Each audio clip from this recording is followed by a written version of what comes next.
permanent. See?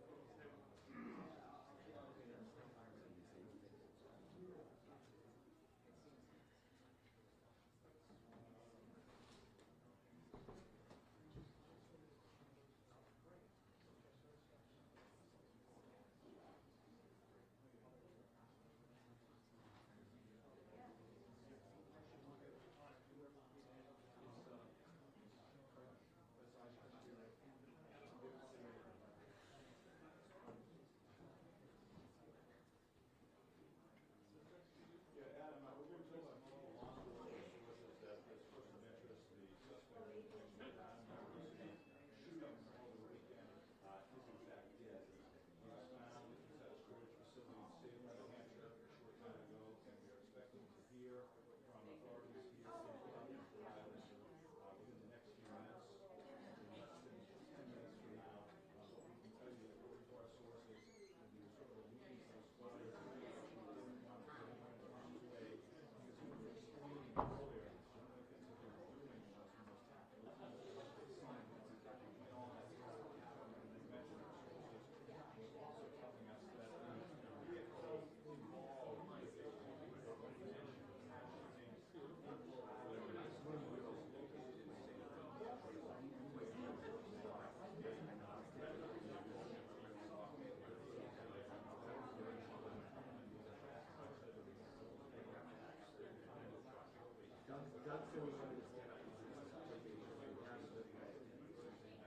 we haven't with the guy who told us.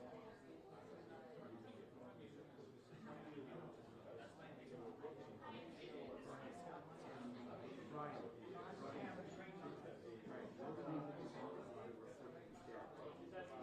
Okay, so I just need direction from somebody.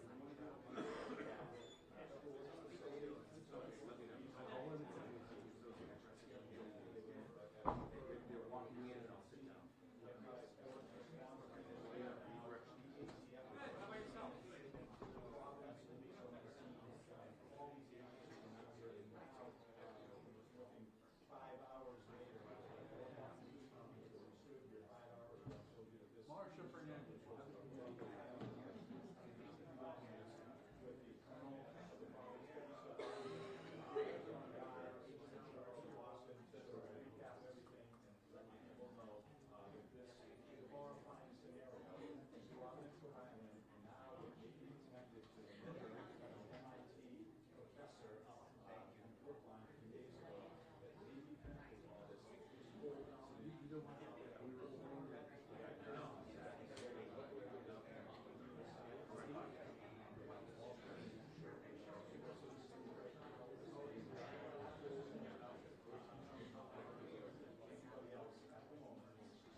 minutes out, I suggest hanging out. I think most of the fire is going to be the first 5 minutes, and all have a lot of questions. Yeah, we have them.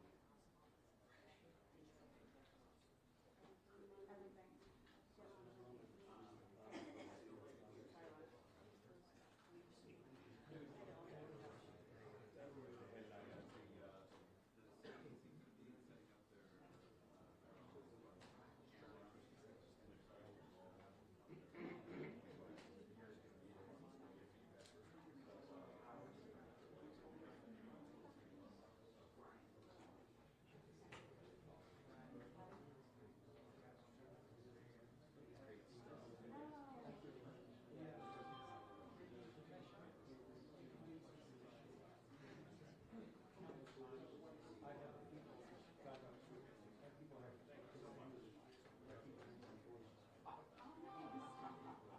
They call it Salem. They didn't identify what it was, Salem. Their name and office was never. But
Actually, they're walking out. They're walking out. They're walking out.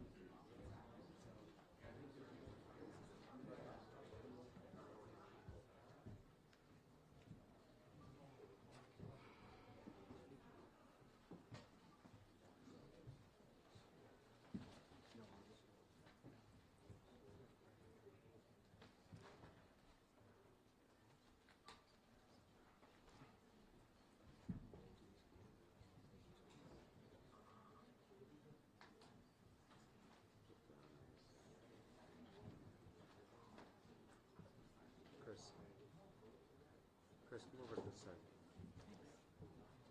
Take the X that says CP.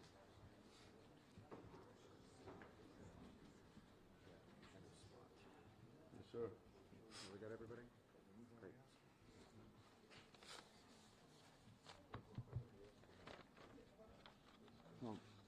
Good evening, everybody. Tonight, our Providence neighbors can finally breathe a little easier. In a minute, Colonel Perez will share the latest details on the investigation, but I want to thank the people of Providence for stepping up and coming together during an extraordinarily difficult time. I know this has been hard on all of us. Over the past 5 days, minutes have felt like hours, but the people of Providence have done what we're best at. We've leaned on one another, come together, and supported one another, and showed the nation what a tight-knit community looks like. It was because of the information provided to us by neighbors and the tireless work of our Providence Police Department, the Rhode Island State Police, the FBI, the ATF, and many other federal partners. The incredible prosecutorial advice and guidance that we received from the Attorney General's office. We all worked well together to be able to identify this suspect. I know we will have a lot of questions still, and we will continue to work to get those answers. But it is a great honor for me to turn this over to our Chief of Police, Colonel Oscar Perez, and I will say on behalf of the people of Providence, we owe him and every member of the Providence Police Department the deepest debt of gratitude. Colonel? Thank you very much, Mayor. Well, first and foremost, I want to offer my deepest condolences to the families, the victims. It was for them that this work was put together to make sure that they get the justice that they deserve and to ensure that this person was held accountable. Second thing I'll tell you is that I'm extremely proud of this department, actually the officers, the detectives, the Real-Time Crime Center, the Community Response Team, the Intelligence Division, the Narcotics Division, the Task Force. This past Saturday, as you all know, December 13, Providence Police Department and Brown University Police Department responded to this horrific tragedy at Brown University 184 Hope. Our officers were there within minutes. That same day, Providence police detectives immediately went to work. Looking for video footage to see who this individual was and who was responsible. A person of interest was identified from that video footage. The person of interest was observed on Hope Street, turning onto Waterman Street, and that was one of the first videos that we released. At the same time, every federal agency you can think of was reaching out to the Providence Police Department and responded to the capital city.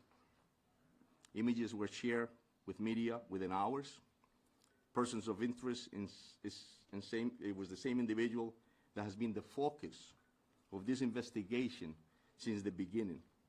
All the new images that we received of this person of interest were shared with the media continuously over the past 6 days. This critical evidence was collected with the use of public assistance. As the mayor stated, I'm proud to be the chief of police of this city. I'm proud to be a product of this city for the reasons that the mayor stated. The community stepped up. It was all about groundwork, public assistance, interviews of individuals, and good old-fashioned policing. That is the type of police work that every police officer in this nation reminds themselves of, and that many do not understand. And that is critically important and often succeeds where technology alone cannot.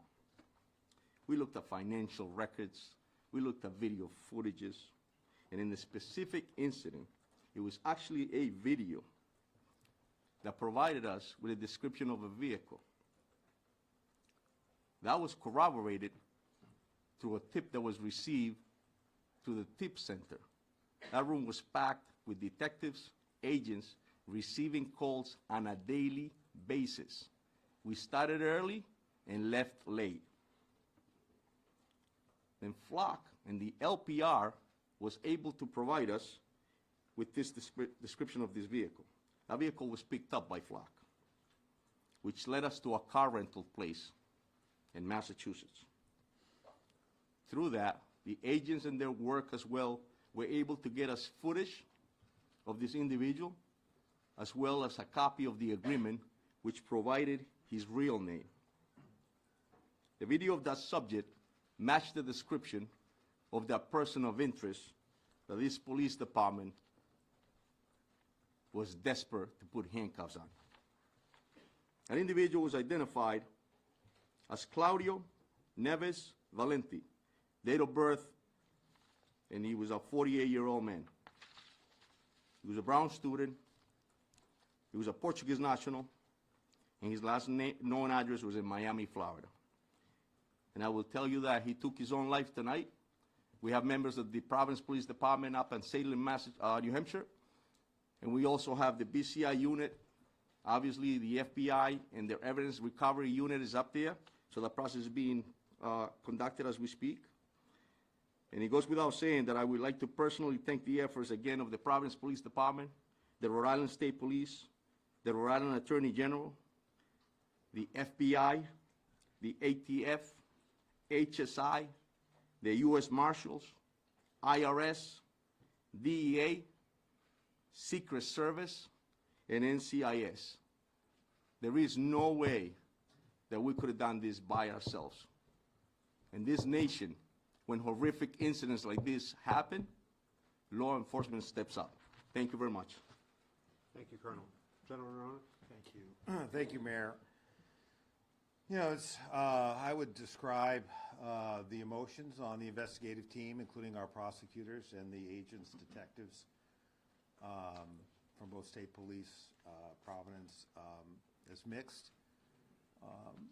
You know, there is a sense of completeness in terms of the investigation, an investigation that's, if not the hardest, among the handful of hardest investigations that I've ever been involved with. And the sense that we owed those 2 dead Brown students and the 9 injured Brown students and the students who were in that auditorium that weren't injured, and the Brown community and the Providence community results. The teams worked really hard. I think I mentioned that to you almost every night that we met with you. I wish they were all up here with us. That we wouldn't fit here, but it was remarkable to see the cooperation between the FBI agents, the ATF agents, the HSI agents, the Providence police detectives, the state police detectives, our prosecutors. And I will say that everybody brought a certain expertise to the table, but it is nevertheless a sad moment when you think about those young people who were hurt, injured, or worse, 2 of them are now deceased. You know, to me, this was always going to be an investigation where something was going to break it open. We were going to pull threads. We were going to gather evidence that would lead us in a particular direction. And I will say that if we were with you less than, well, I guess now more than 24 hours ago, we had that picture of that second individual. And I would say within an hour, no more than 2, I think it was under an hour, that person came forward to 2 Providence police officers over on the east side and said he had information, that he was that person and he had information that could help this case. And I remember last night watching his interview, and he blew this case right open. He blew it open. And that's how these cases sometimes go. You can feel like you're not making a lot of progress. You can feel like you're chasing leads and they don't work out. But the team keeps going because, you know, those of us with experience know that you're going to pull a lot of threads, and it's not always the first one that's going to get you where you need to go. But when you do crack it, you crack it. And that person led us to the car, which led us to the name, which led us to the photographs of that individual renting the car, which matched the clothing of our shooter here in Providence, that matched the satchel that we see here in Providence. He was found dead with a satchel, with 2 firearms, and evidence in the car that that matches exactly what we see at the scene here in Providence. And so I know that you and the public have questions about how we got from a place yesterday where all we could share with you was a photograph of someone we wanted to talk to where we got to tonight.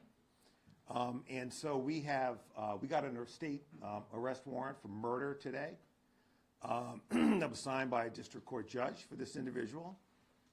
There won't be a prosecution now, of course, but that affidavit is on our website, and you will be able to see more and read more about how this investigation unfolded.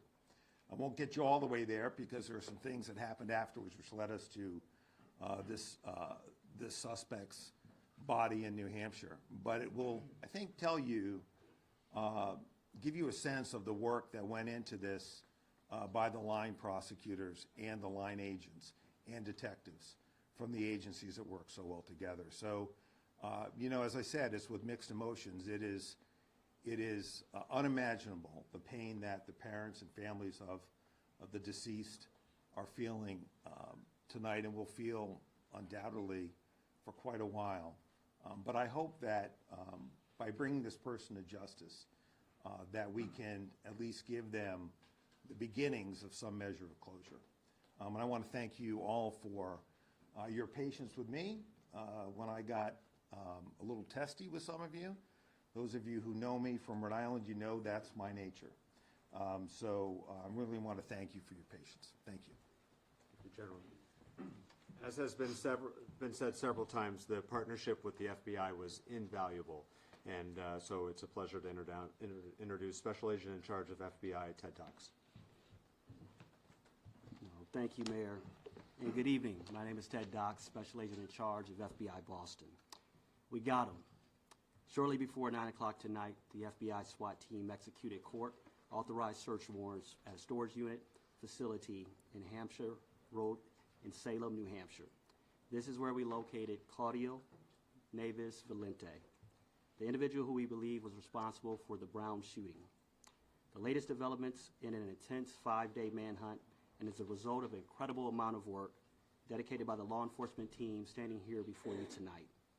Every single agency brought their unique skills and expertise to this investigation, and we're motivated by the victims and survivors of this horrific incident. Even though the suspect was found dead tonight, our work is not done. There are many questions that need to be answered. There's a lot of evidence that needs to be processed, and most importantly, the victims and their families deserve special care and consideration. The FBI and our partners across Rhode Island, Massachusetts, and New Hampshire will continue to search for answers for the victims, survivors, and their families, to see what motivated this individual to carry out such a senseless act of violence. From the onset of this critical incident, it's been all hands on deck.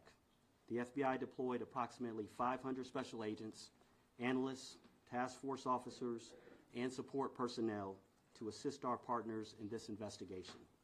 In addition to this extra manpower, all our specialty teams were activated, including Evidence Response Team, SWAT, Divert, and Victim Services Response Team, just to name a few.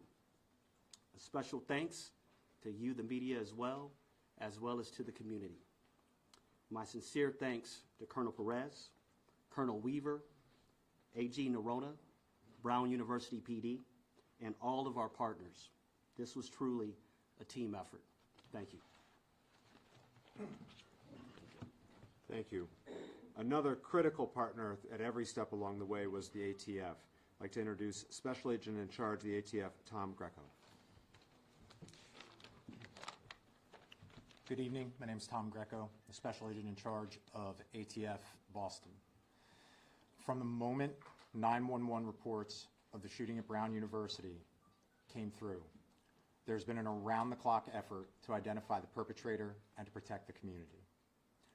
The men and women of ATF, including our special agents, our intelligence research specialists, and our support personnel, have been proud to support and be part of that effort, leveraging our unique experience, dedicated investigators, canine handlers, and crime gun intelligence technology such as NIBIN, the National Integrated Ballistics Information Network, to compare ballistic evidence, and our other available tools to support the investigation, and to help identify Claudio Neves Valente as the individual that we believe was responsible.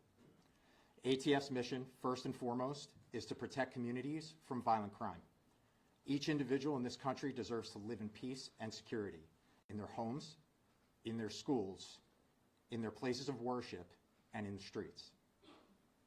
The actions of Claudio Neves Valente stole that right and terrorized the community. I'd like to emphasize to the public, this was a highly dangerous individual capable of extreme violence. And we're happy to have been part of this investigation and proud to have worked with our partners to identify him and see this through. Thank you very much. Thank you very much. From the very outset on Saturday, from our first press conference in the fire station to today, Rhode Island Governor Dan McKee has been by Providence's side every step of the way. The City of Providence is incredibly grateful for the governor's support, the state police, not just their assistance with the investigation, but in supporting the broader community. It's a pleasure to introduce Governor Dan McKee. Thanks, Mayor, and clearly your staff, we feel the same way with the team that you have, that we were happily able to assist. And as a former mayor, many of here in the audience know that I've been a mayor, some don't, but I empathize and sympathize with the position that you were in and the fact that you needed people to follow the lead of the Providence police and to partner in with some extraordinary people, whether it's with the FBI or the ATF, and of course our state police as well. From the very beginning, my thoughts as a dad was with the families who suffered from the shooting. The unthinkable happened in our state. The unthinkable happened in Providence. The unthinkable happened at Brown University. And we're going to be forever changed. But our commitment from the state level is to continue to support Providence, Brown, and the people of the state of Rhode Island in the recovery. That's going to take a great deal of time. But I do say this. The professionalism that I saw in the law enforcement should make everyone that lives in our state and beyond our borders feel very safe. These things happen, but it requires some professional help in law enforcement to bring it to the conclusion that we've been able to bring it to. So, Colonel, thank you, everybody involved. And again, we will stand with Providence and Brown University and the people of the state of Rhode Island to provide the help that will be needed in the recovery in a trauma like this. Thank you, Governor. Throughout the year, the Rhode Island State Police is an incredible partner to Providence, but during this investigation, their support was invaluable. I introduce Colonel of the State Police, Colonel Weaver.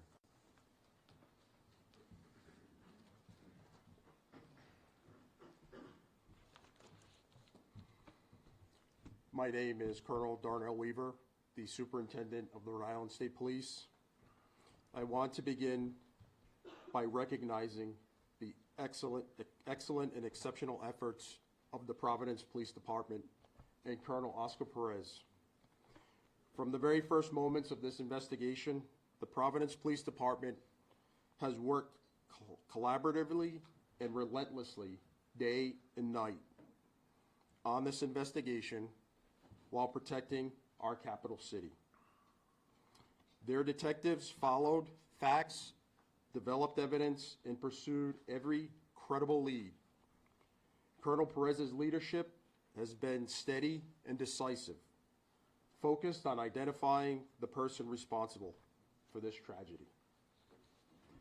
As always, our troopers stepped up, working shoulder to shoulder with the Providence Police and our local, state, and federal partners I want to give particular recognition to our detectives, whose diligence and dedication contributed to this investigation. Our detectives and division leadership operated as a unified team, sharing intelligence, resources, and expertise. This has truly been an all-hands-on-deck investigation, as virtually every trooper has taken extra shifts to help support the efforts in Providence, and I have never been prouder to be a member of the Rhode Island State Police. This year marks the 100th anniversary of the Rhode Island State Police, and this case stands out among one of the most challenging in our state's history. The sheer volume of digital evidence, the complexity of the investigation, and the intense public interest played an extraordinary demands on everyone involved. Despite that pressure, investigators remain disciplined, methodical, and focused on facts. We are grateful for the assistance of the public, particularly those who shared our information, provided tips, and gave us doorbell camera footage and access to their property. We are also thankful for the ongoing support of Rhode Islanders. We know that you have been with us through this entire investigation. I also want to be very clear about something else. Criminal investigations are grounded in evidence, not speculation or online commentary. The endless barrage of misinformation, disinformation, rumors, leaks, and clickbait were not helpful in this investigation. Distractions and unfounded criticisms do not support this work. They complicate it and threaten to undermine the justice we seek for the victims and the grieving families. Despite these challenges, good police work prevailed, and we have lessons that we can bring forward from these long days ahead. To the Brown University community and the people of Rhode Island, be assured that this case reflects the law enforcement community and what we are capable of, and that we are committed to this state. We will continue to support the victims and the broader community as the healing continues. Thank you. Thank you, Colonel. Providence is so proud to be home to Brown University, and we are committed to working together with them in the future as they help heal their community as we do our broader Providence community. We continue to give condolences to the deceased and our prayers to those who are recovering. The leader of Brown has been a great partner through this whole process. I'd like to introduce President Christina Paxson from Brown University. Thank you.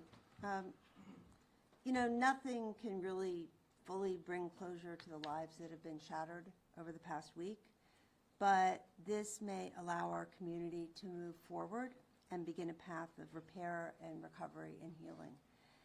I want to thank the dedicated law enforcement agencies that have worked so tirelessly on this case, really around the clock, as well as our neighbors and others who participated in giving tips and helping with the investigation. We hope that this outcome tonight brings an increased sense of safety for our community at Brown and in the surrounding area. This has been a period of great fear and anxiety for many people, and now perhaps some form of relief. Truly, this week has been devastating for our community in a number of ways, including the experiences that members of our community have had with being targeted by online rumors and accusations. And I hope that this development also means an end to this truly troubling activity. So we remain focused on the safety and security of our community and in support for the victims of this senseless violence. Now, we know the public and our own Brown community members will want to know more about the individual now identified by law enforcement as the suspect in last weekend's shooting. And we can confirm the following to the best of our knowledge, based on our review in the very short time since law enforcement authorities made us aware of this development. and we provided this information to law enforcement as they build their case and wrap up the investigation. So Claudia Manuel Neves Valente was enrolled at Brown from the fall of 2000 to the spring of 2001. He was admitted to Brown's graduate school to study in the Master's of Science PhD program in physics, beginning on September 1st, 2000. And he took a leave of absence effective April 2001 before formally withdrawing effective July 31st, 2003. During his time at Brown, Nueves Valente was enrolled only in physics classes. The majority of physics classes at Brown have always been held within the Barris and Hawley classrooms and labs. Now, detailed records indicating where specific courses were held don't extend back to 2001. But we can say that physics classes typically require access to specialized equipment, including demonstration carts that are a fixed asset in some of Barris and Hawley classrooms. So I think it's safe to assume that this man, when he was a student, spent a great deal of time in that building for classes and other activities as a PhD student in physics. He has no current active affiliation with the university or campus presence. So again, we thank law enforcement and so many others for their extensive work on this case, day and night, and we look forward to a sense of restored safety for Brown, Providence, and the Rhode Island communities. Thank you. Thank you, President Paxson. The last speaker, and then we will take your questions, is the Chief of the Brown Police Department, Chief Chapman. Remember, his officers were the first to respond on Saturday, and we are so grateful for both their immediate and heroic response and their partnership over the last 5 days. Chief? I want to express my ongoing prayers and care and concern for our entire community. I certainly also want to acknowledge and thank the men and women of the Brown University Police and Public Safety for their efforts. As you see, this was a Herculean task and required a lot of collaboration and work. And our officers and our public safety personnel were shoulder to shoulder with these assets. I do want to also thank all of you who have helped citizens and law enforcement. That partnership and collaboration means the world to us, and we couldn't have gotten there without you. So thank you. Thank you, Chief. We'll now open up to questions. Go ahead. Go ahead. What led authorities to link the incidents between Brown University and MIT? Yep, I can do that. Then I can follow up to that. Yeah, I'll start. I'll just tell you that a lot of the information and evidence that we ended up gathering linked us to a connection up in Massachusetts, but obviously at the MIT. But I feel a respect to the authorities in Mass as well as the FBI that's for them to come in. But I'll tell you that the groundwork that started in the city of Providence by our detectives, the detective division under the command of Major LaPayan, as well as the federal partners that we had in our room upstairs, and ATF, the FBI, led us to that connection. And so that was great work. Will this FBI want to weigh in on that? And then I have a follow-up. I think through that particular link that you're talking about, that case is being worked out of Massachusetts with the leadership of U.S. Attorney Leah Foley. I believe that they are having a press conference today as well, where they'll reveal more to the general public at that time. I'd be remiss to start and kind of talk on this, to let them kind of had first dibs to kind of be the ones to tell the public about those particular links. And your follow-up. But your follow-up, sir. As for the second person who came forward, what did that person tell you, and did that person know the shooter? So yeah, obviously I had mentioned at the last press conference that it was a person that we wanted to speak with. The work of the video collections that we had led us to identify that there was a person that actually encountered this individual. So it corroborated everything that we saw. We saw our person of interest. We saw that there was a vehicle involved. When this person came in, broke the case in the sense that explained to us exactly what we thought we had seen and put that individual at the crime scene.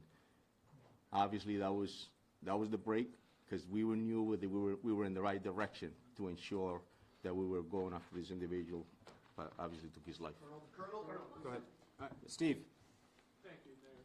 Did Mr. Valenti act alone, and is there an anti-Semitism component behind this, do you expect? As far as we know, Steve, he acted alone. And is there an anti-Semitism component to this? No, that we know of, no. John? Colonel, what was the events that led to the storage facility? So was he pursued there? Did he know authorities were going after him? When was he last alive? Like, how did that play out? So it plays out in the sense that we obviously, I just stated, we collected all the evidence. We were able to learn that there was a rental vehicle. We learned about that vehicle. There was financial records that were verified by the FBI, obviously, and other agencies. I'm sorry, actually, so another agency, so multiple agencies that verified financial records that brought us to that site to know that he had actually rented a site at the storage unit, and then we ended up in Salem. In a follow-up. Yeah. When he did that, did he know authorities were coming, or did he just go and, like, how long had he been in that storage unit? That we're not aware of, John, in the sense that all we knew is that we were on a manhunt, and that's what he led us to. So. Amanda? Oh, thanks. Chief, some questions for you about Claudio. So he graduated, he did graduate. He was at Brown more than 20 years ago. His last known address was in Miami, but now he's here at Brown University, potentially also at MIT. What do you know about what brought him up here? There's going to be unknown answers that we have no answer as far as that. Obviously, came up here and committed this horrific incident and this tragedy, and that's all we knew. Our mission was to ensure that we could find him and bring him to justice, but yeah, no. Motive At this point, correct. And my follow-up is of the evidence that you've collected. Have you collected the handgun that you believe was used in the shooting? Have you collected any type of manifesto or evidence? Have you planned more shootings? So as far as I know, that's the FBI evidence recovery team is up in Salem, New Hampshire, and they're collecting whatever evidence is up there. This happened just now, as before we came up here. Bill? Any criminal history, political affiliations, any social media posts, anything of that sort that you can report to us about Mr. Valenti? Nothing that I know of, Steve. Behind him. Go ahead, white shirt. Is there any indication that Mr. Valenti was planning any future attacks? Nothing that we know of, no. In the way back. Special Agent Docs, can you also tell us if the connection, I know you said we can't talk too much about the MIT, but the fact that it was a physics professor at MIT and in the physics building and he was studying physics, have you tied all that up, and does that lead, why target one person in Massachusetts and then a whole class here in Providence? Yes, it is true that Mr. Valenti was a physics student. Also, we know that the MIT, the victim there, was in that discipline as well. I will tell you that there's multiple phases to an investigation, and so now, in a sense that we know the subject is deceased. Now that investigation continues to find out all of those answers to your question, sir. Did he go to school with a professor? Did he go to school with a professor who was killed? Can Brown answer that? It is believed that in Lisbon that those two individuals attended the same university in Portugal. You have a follow-up in the back.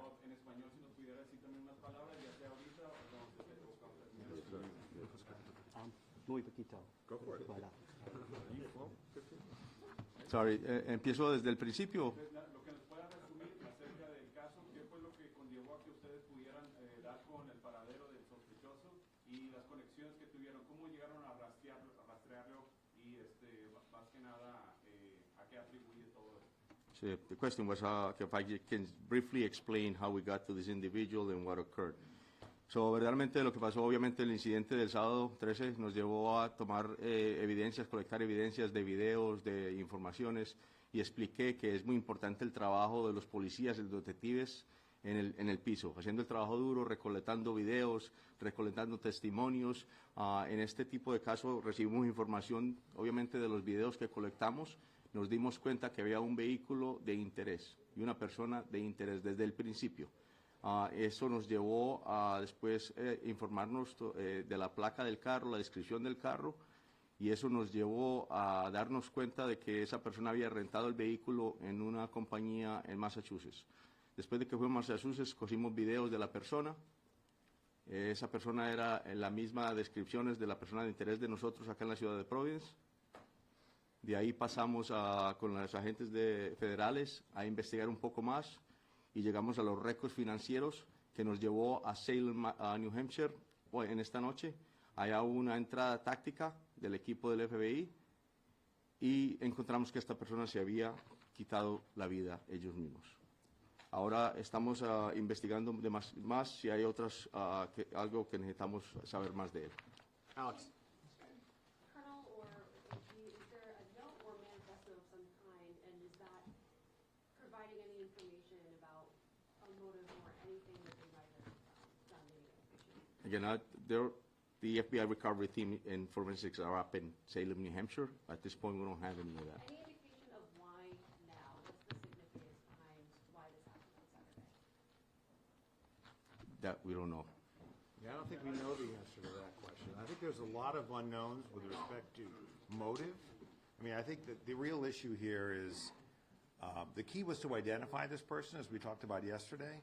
I think there are other answers that are coming, but once we were able to identify him, thanks to that individual who came forward, who led us to a plate, which led us to a rental car, which led us to that he rented that car in his own name, that really broke the case open. But in terms of why Brown, I think that is a mystery. I think there may be something going on in Massachusetts that I'm not fully familiar with because we're working this angle, but I think the Massachusetts authorities may be able to share that. Yeah, I don't think we have any idea why now or why Brown, why these students, why this classroom. That is really unknown to us, and it may become clear. I hope that it does, but it hasn't as of right now. Fox, Yeah, Fox, go this ahead. is for the Colonel or the Attorney General. At 2:16, there was a surveillance video that showed the second person that apparently blew this case wide open, and also Mr. Valente. You see them disappear behind bushes. Was this second person following the shooter? Did he recognize him and confront him? What was that interaction like? And I have a follow-up. That's a great question, and I'll be all explained in the affidavit that the general stated they will be released. But I'll give you a brief sort of explanation about that. The person that we wanted to speak with had an interaction with this individual earlier in the day, then observed him later at that time, what you just stated, and decided that he was going to encounter him and asked him why he was inside Brown. At that point, the subject of interest, Mr. Neves, actually ran. He was caught up by our person that we wanted to speak with. There was sort of a conversation between the two of them, and Neves asked him, "Why are you harassing me?" And at that point, the person that broke the case walked away. And that information was critical to us because he was able to corroborate what our detectives were seeing on video, and he was able to provide a great explanation. And my follow-up question Yes. is, why did it take a citizen to notice a suspicious person right next to Brown University and not the police? And also, how long was the vehicle parked where it was? And was it days, hours, minutes? It appeared to be days as far as the evidence. Why would a civilian observe that to be suspicious? It's a great point. And I like the fact that you're mentioning that and bringing that up. That's what we should all be doing, right? And it's just personality. Some people are more interested in finding out what others are doing. In this particular case, this person decided that he wanted to, and I'm glad he did. Shouldn't the police be interested in that? That's it. Citizens, that's what I was In the back. Now that the suspect, Attorney General, now that the suspect won't be prosecuted, can you explain what he yelled in the classroom to America tonight so people can Sure. feel a little more comfortable? Sure. Was it something, terrorist related? Was it something specific to the kids in that class? Yeah. What did he say? Can you now tell us? Yeah, well, back to that question just for a minute, just to clarify that. They had a interaction in the bathroom in Barris and Holly.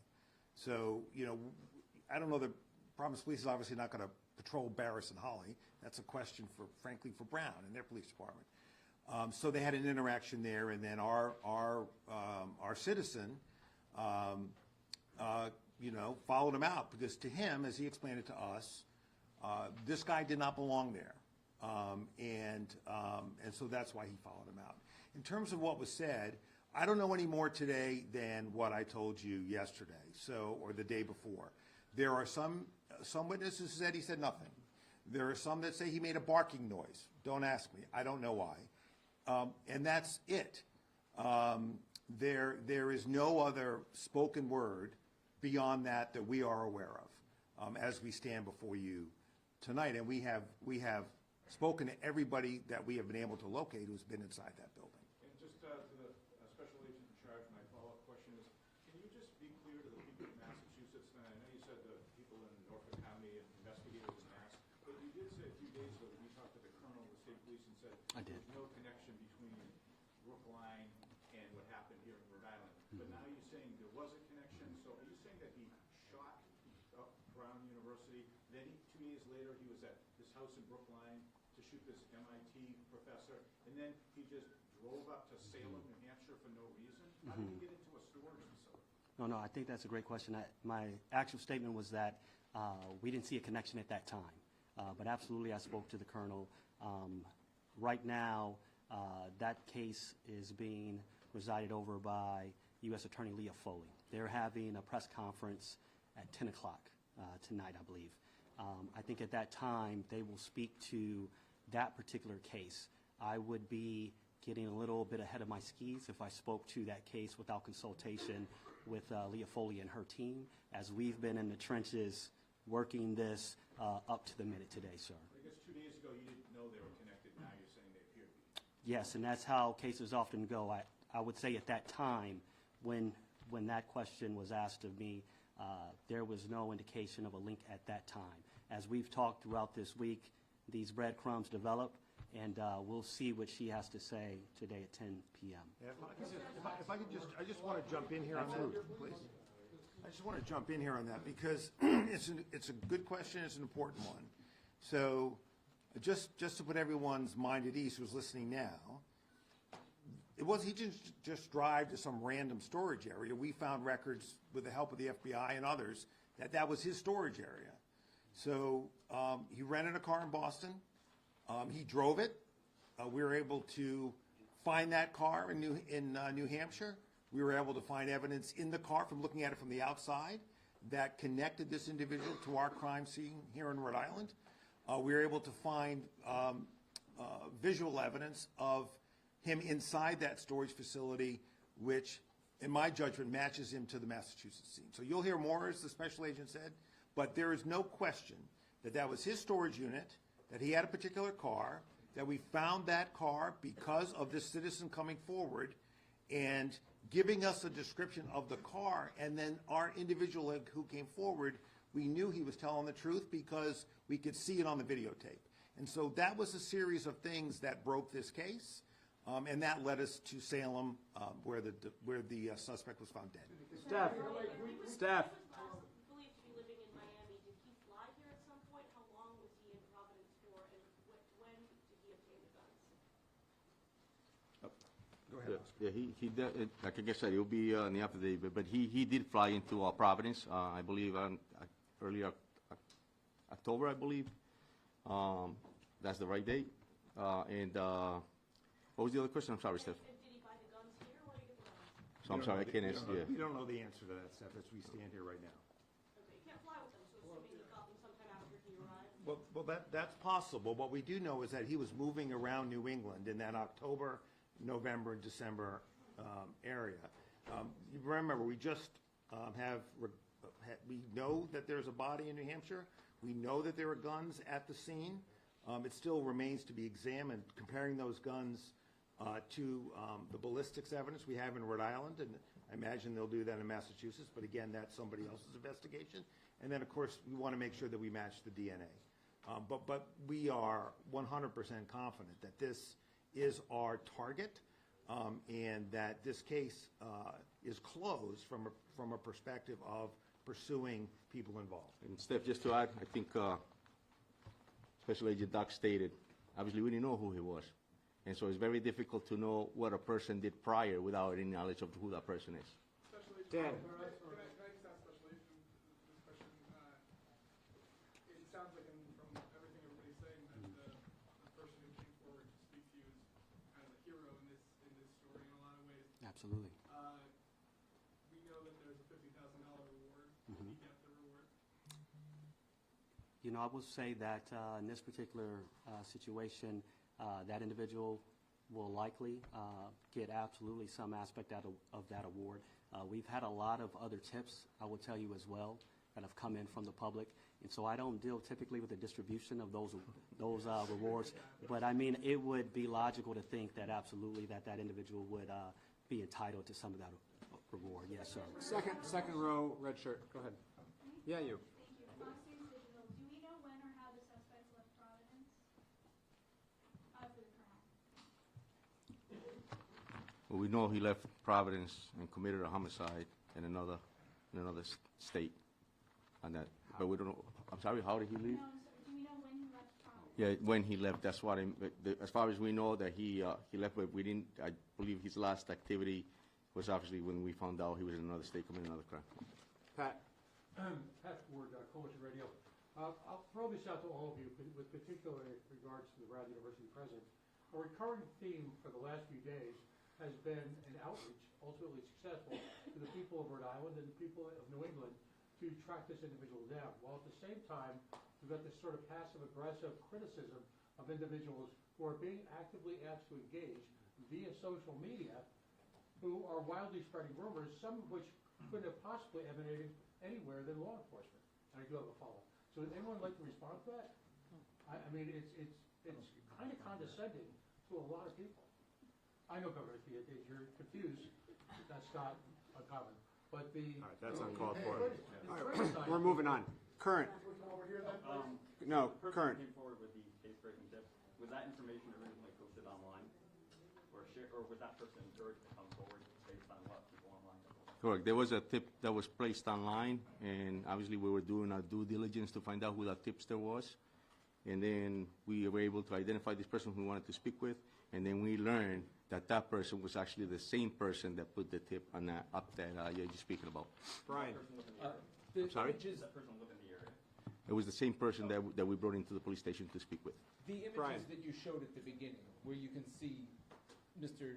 Valente's face, where were those images taken from? They were taken from the car rental business place that we learned about. So none of them were at Brown?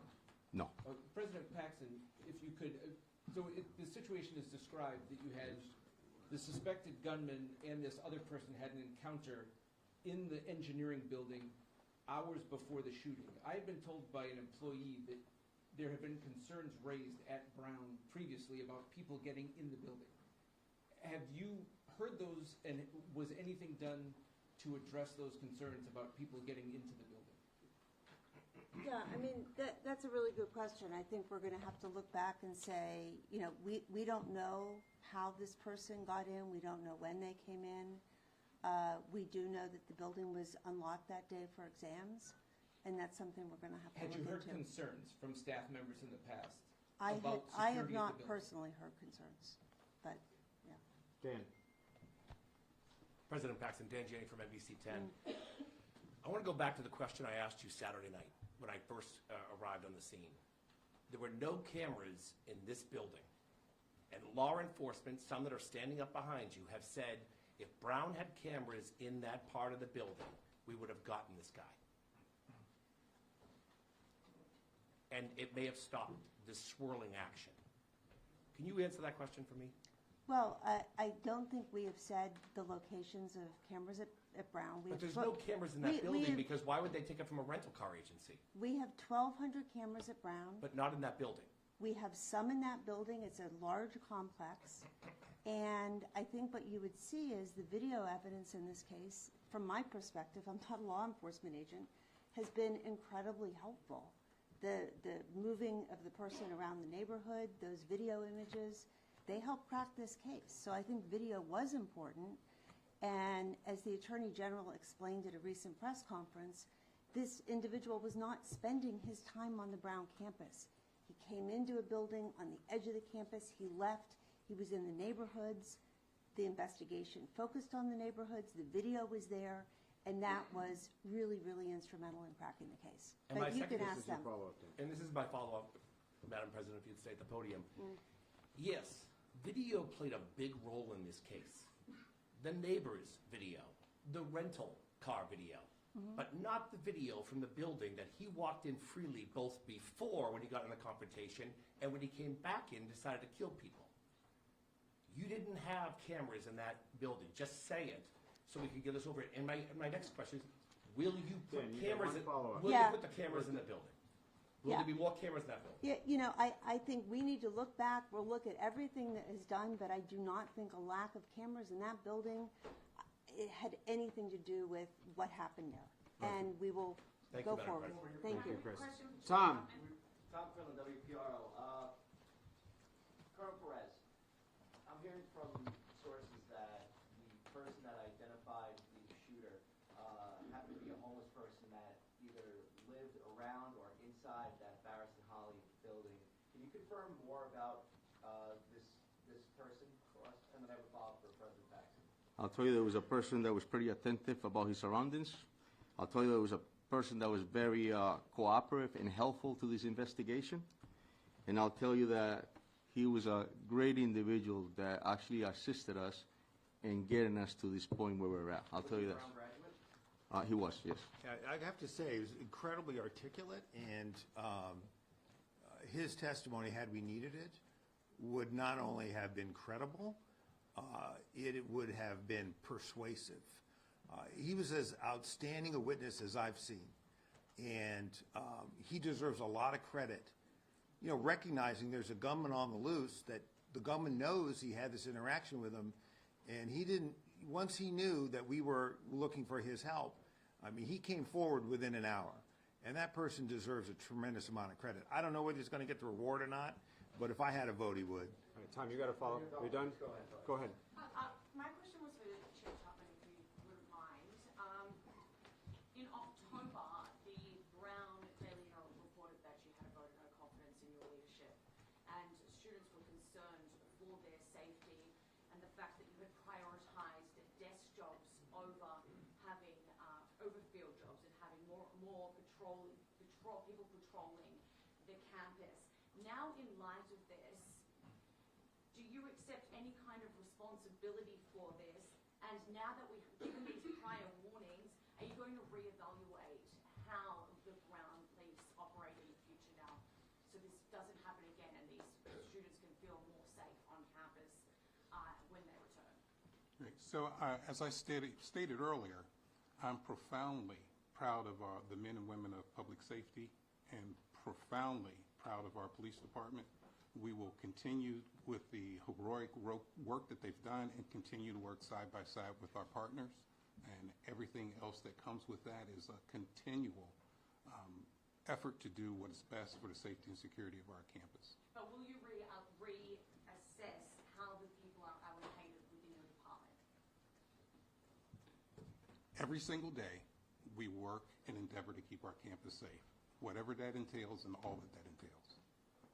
In the back. Yes, thank you. I was wondering, maybe this question for the Colonel. Can you talk about, you said that 2 weapons were found in Valenci's car.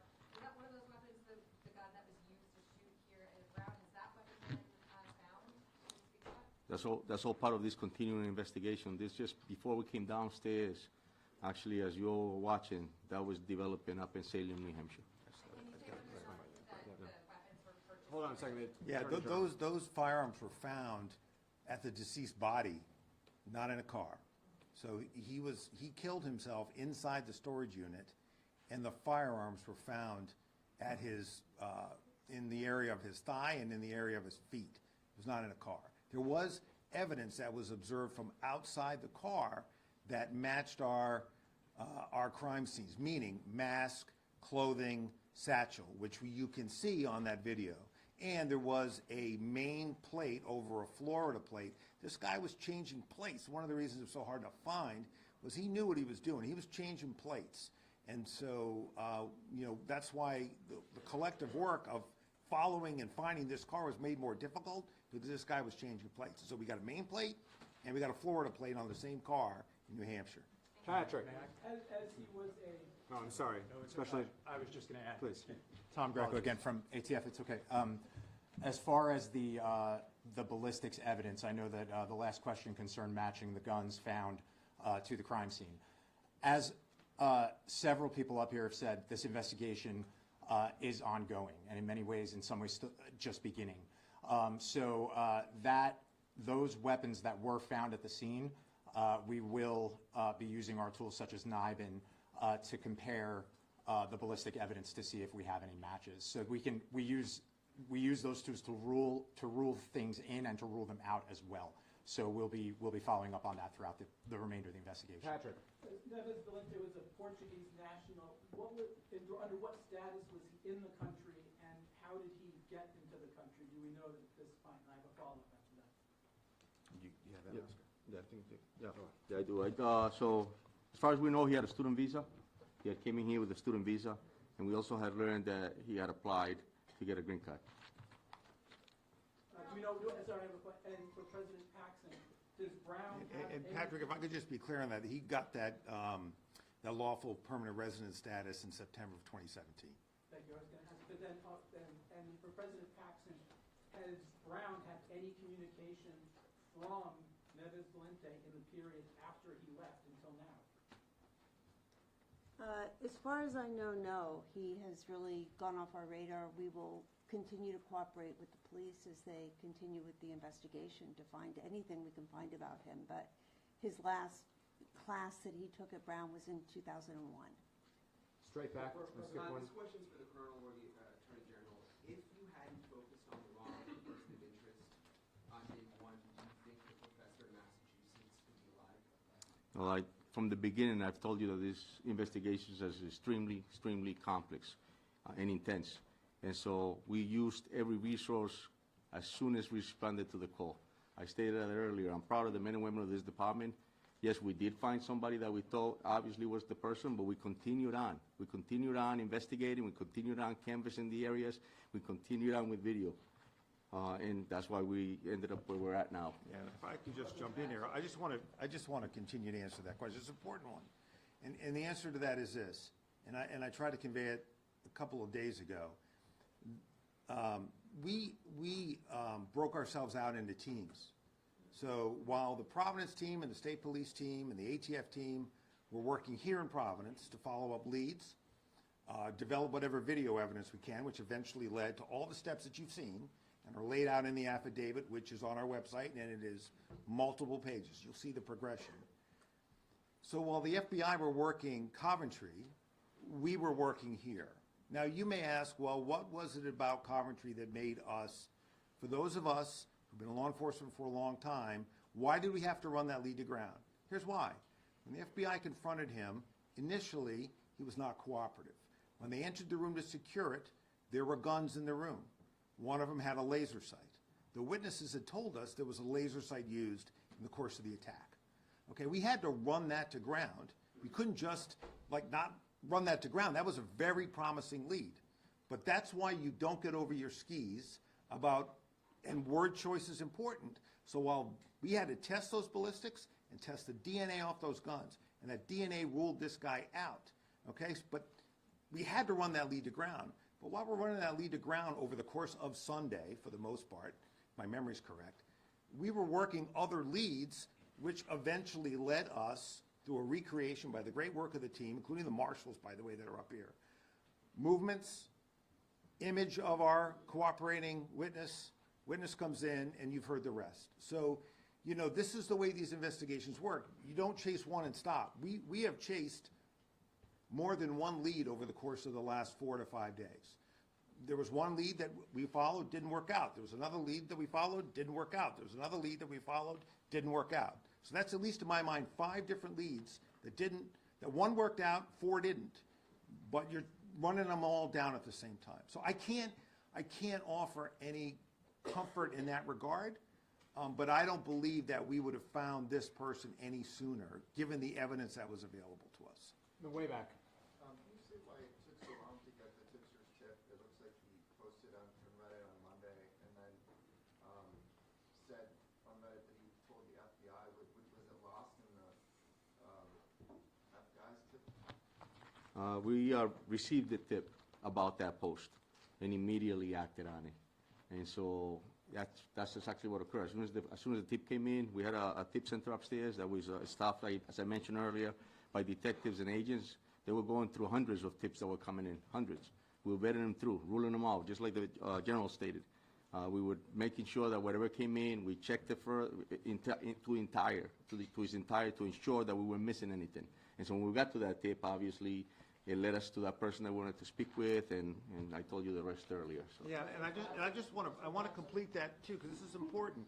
This person had to come forward. That's why we put the picture out. Once we put the picture out, he came forward, right? But we didn't know who that person was. We knew about what was on Reddit, but we didn't know who that person was. That's why when we identified another person, we didn't know when that person came forward that he was the Reddit poster. He then told us he was, okay? So all of these things kind of happened in that sequence. Go ahead, Chris. This Valente figure, this is a question for President Paxson. Do we know why he left school early in 2001? Did he have a history of mental illness that was expressed during that time or reported in that time? No, we learned his name very, very recently, and we haven't had a chance to really dig into the records. But we will if it helps with the investigation. This is another question about We get a follow-up question. This is another question about a student visa. You said he's here on a student visa now. What school is he affiliated with? He's here. General, Yeah, so he's not here on a student visa now. He was initially, and then he applied for and received lawful permanent resident status in September of 2017. Okay? Go right here. What was Mr. Valente's profession, and have you searched his residence? Again, as I stated earlier, we just identified who obviously that person, and this developed pretty quickly. So that's all part of the investigation that's coming. And can you talk about, was there any interaction between him and law enforcement before he died? No, not that we know. I have a follow-up for her. There you go. That is, do you know any associates of his family members, friends, roommates, and if there are any in the United States, did any of them come forward through the process of this investigation? No, not at this time. This evolved extremely quickly. We've been at this for 6 days. And so here we are, and we now identify who the person is. We're about to make an apprehension. As I stated earlier, he took his own life, but that's all part of the investigation that will continue about him. Go ahead. Okay, so for President Paxson, Chief Rose said he had no known criminal history that you know of. You were asked about possible mental illness while he was here. When he was at Brown, did he have any grievances, disputes with anyone, any problems, any disciplinary issues, any problems at all that were documented? Not that we know of at this point. I mean, again, these are very, very old records, you have to understand. We learned about this very recently. And I think going forward, as we want to learn more, we will cooperate with the investigation to give them the information they need. Go ahead, in the white shirt. Hi, Brittany, WCBB. This question is for Colonel Perez. You mentioned that Claudio was the primary suspect, primary focus from the beginning. If that's the case, can you elaborate more on why there was someone else detained initially, and the lead that led you to that person to being detained initially, if Claudio was the primary focus from the beginning? Yeah, so... And I have a follow-up. Sure, Brittany. Great question. So we have received a tip about that first person. We have received a tip about him wanting to get a permit to carry a firearm. And that led us to also learn that he was a person who potentially could be, it was just where he was denied, and then he went to another department, and the descriptions led us there. So we had it vetted through. Obviously, the FBI responded, followed through that whole tip, ended up finding the person, taking him to custody, finding him with 2 firearms, with a laser. And so it took a while for us to be able to rule him out. But it was a tip that came in, and as I stated earlier, as soon as the call came in, it was all hands on deck, and there was nothing that we were just going to say that is not anything that had to do with it, with this case. Obviously, we wanted to make an apprehension, and we went after that. So. Yeah, I just want to, if I could just jump in here, Mayor, I'm sorry to do that, but I think I heard you say that Mr. Valenti was the suspect from the start. Primary focus. No, he became the primary focus yesterday at around this time. This name was not known to us until yesterday. So when our cooperator came in last night, we were able to track the car, get the name, and then we were in the position of, today, do we push that name out so that you can help us find this guy, or do we think we know where he is? And so that was the balance. That was that back and forth analysis in our minds, collective investigative team minds, was going on today. But his name did not come to us until yesterday. As I said yesterday, until you have the name, which we did not have until yesterday, after our press conference together, that's when this thing heated up. As soon as you have a name, I believe you can find anybody in this country. And the fact that this team was able to do it in around 24 hours, I think is a tribute to them, their hard work around the clock, to do exactly what we have been talking about doing, which is how long is it going to take? And it took, roughly 5 days. And that's a tribute to them. Brittany, if I could just clarify further on that. So what I meant, obviously, it was that the image that we released within hours of that person of interest that was walking on Waterman Avenue around the corner, that was sent out within minutes. That became a primary focus of the investigation of that person of interest. Yes. If I may, my Please. follow-up. I believe it said the last address for Valenti was in Miami. Correct. Have law enforcement in Miami been notified? Are they searching this last address for any potential evidence? No, Brittany, absolutely. Yes, that address, I believe, was one that predicated in 2001. And so absolutely, the law enforcement agencies, both federal and local, were notified of that. They also went to that residence as well, also talked to the individuals that was at that particular residence to see if they had any type of connections or associations with Valenti. Thank you. Absolutely. On the way back. Question for Coronel Perez, I'm sorry. For Univision in Spanish and Kansas, what's next? Do you have any leads on the motives? Como acaba de preguntar la colega, ya registraron la vivienda en la Florida. ¿Qué es lo que viene ahora? Si es que saben cuál fue su motivo para matar a esa persona. Sí, vamos a seguir. So the question was, what's next, right? What are we going to do next? And so la respuesta es que vamos a seguir, obviamente, trabajando con las organizaciones federales y también entre nosotros buscando esa inteligencia de quién es esa persona, qué motivo lo trajo aquí a la ciudad de Providence a cometer esta tragedia, este incidente. Pero eso va a tomar tiempo verdaderamente y vamos a tener que averiguar y averiguar más para ver qué fue el motivo que llegó a esta ciudad. ¿Tienen alguna pista de qué podría haber sido? ¿Qué es lo que van a estar buscando ahora? No, hasta el momento no. Esto obviamente, como acabo de explicar ahorita, lo identificamos hace poco. Go ahead. Right there. What brought investigators specifically to New Hampshire? Does this person have a connection to New Hampshire? I know you said that the storage unit was inconsistent. So it was the financial records that the federal agency followed through the investigation that led us to learn that this person had rented there, so a storage unit. And so we responded immediately, and we found that the vehicle that we were looking for of interest was parked there. Kate, go ahead. Chief, can you speak a little bit more to that, again, identification of a vehicle of interest and the person who did that? And as you said, there was video captured. Could you walk us through that aspect of this? Was this the witness who provided to you the vehicle? Can you walk us through how that vehicle of interest entered the investigation? And then I have a follow-up. Correct, yeah, it was part of the tip that was posted actually, and then also the tipster had called and had stated that this individual had a fob and was trying to enter a vehicle that was parked on Benevolent.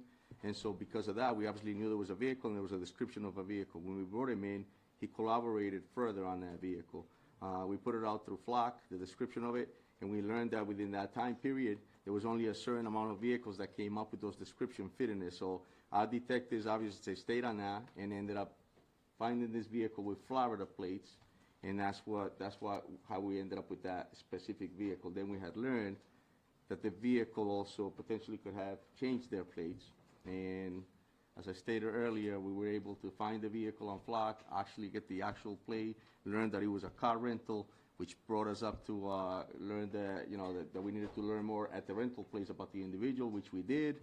And then further later, we find out, again, doing all the work that they did upstairs, I think it was tremendous too. If you had a chance and an opportunity to see how much work was put in, because it was bits and pieces of information. It's almost like putting a puzzle together. You only have just a few pieces, and you're building it. And that, later on, led us with the financial records to learn that he rented a storage unit in New Hampshire, and that's why we ended up like Kate, your follow-up. That one for the Chief or the Attorney General. You mentioned, again, weighing that public interest versus the information that was available to law enforcement at the time, as this person, again, considered and Yeah. dangerous was out there. The chief just spoke to license plates changing on a variety of moments, if you will. But was it too fast moving? Talk to us about weighing again that providing Yeah. information to the public with an armed and dangerous individual and vehicle use that involved multiple license plates and your decision not to sort of real-time inform the public of it. Yeah, so we knew yesterday, last night, who this guy was and that he had rented a car in Boston. So the question becomes, is he going to return the car to Boston? We got information he might return it to Connecticut. He didn't return it at all. But when we thought he might be returning it to the information, to the locations, we wanted to try to take him without him knowing we were coming.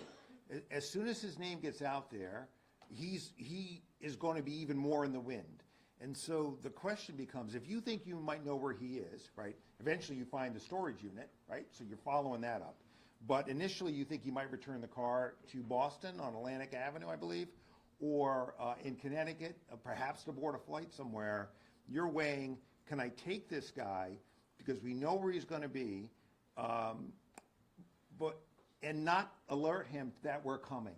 And so I would say this afternoon, we were going back and forth on that. But as the FBI and the ATF and our other partners, Providence Police, State Police, developed evidence as to where he was, ultimately in New Hampshire, we decided to pursue to that location. And there we found the car with those multiple plates that we were looking for, a Florida plate and a Maine plate on top of it.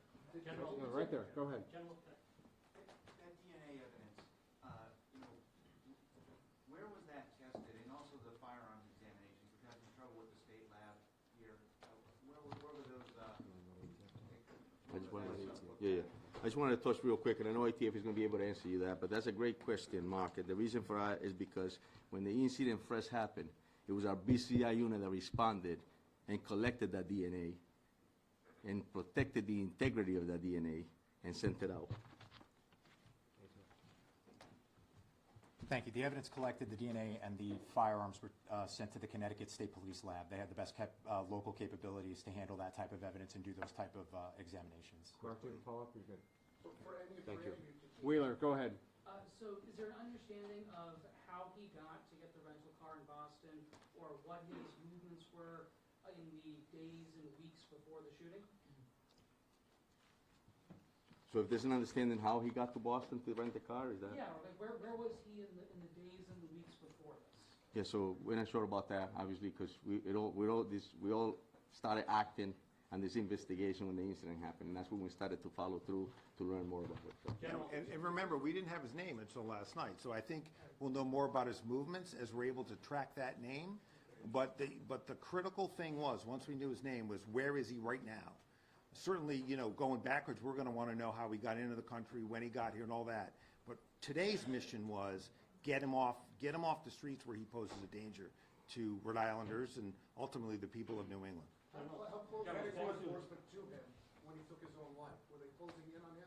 Were they minutes away, seconds away from him? Yeah, I don't think we know that yet. I mean, I think there will have to be a autopsy done to figure out when he took his life. What we do know is that he signed into that place, but we didn't see him coming out. So I would say at that point, I think, the instinct, at least that I had, was that he had taken his own life. But certainly, if he came out, he would have been arrested. I mean, he was, that site had been secured by the FBI. And go ahead right there, please. You mentioned shell casings in the hallway. Did he start in the classroom and then move to the hallway? Can you elaborate?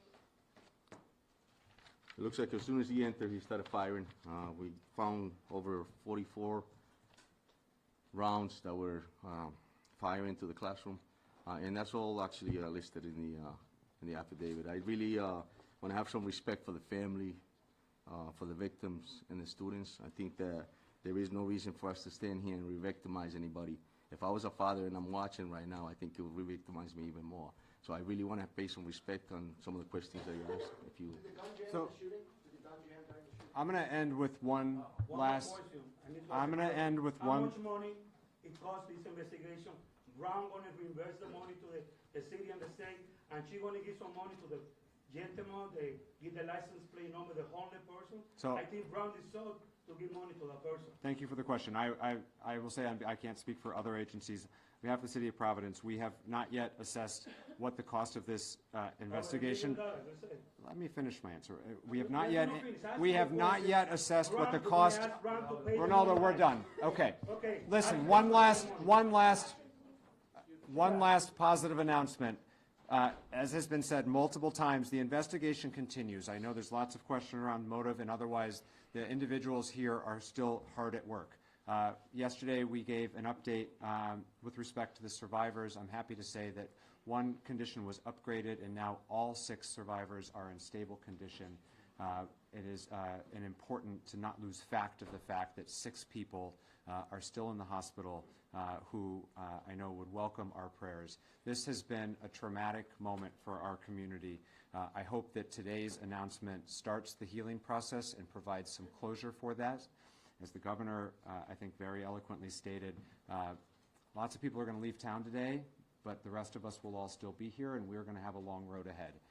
And I know that what we do best as Rhode Islanders is support one another. I know this community will support one another to move forward after the worst act of violence that any of us can remember. The press has played an important role in helping us push out information and get to this moment today. We're very grateful for all of you. I'm sure some people will be willing to talk after the press conference. Thank you all for your time. Has President Trump reached out to anybody on the team to congratulate them? Appreciate it, yeah. Thank you. Chris, thanks. Governor, thank you. Appreciate the partnership. Yeah, sir, thank you. Governor, thanks. General, can I just get a clarification on 2 things? The roommate, which one was the roommate? The MIT professor or the professor that had the class in the MIT professor? They said that they were roommates or friends years ago? I don't know a lot about that Okay. part of the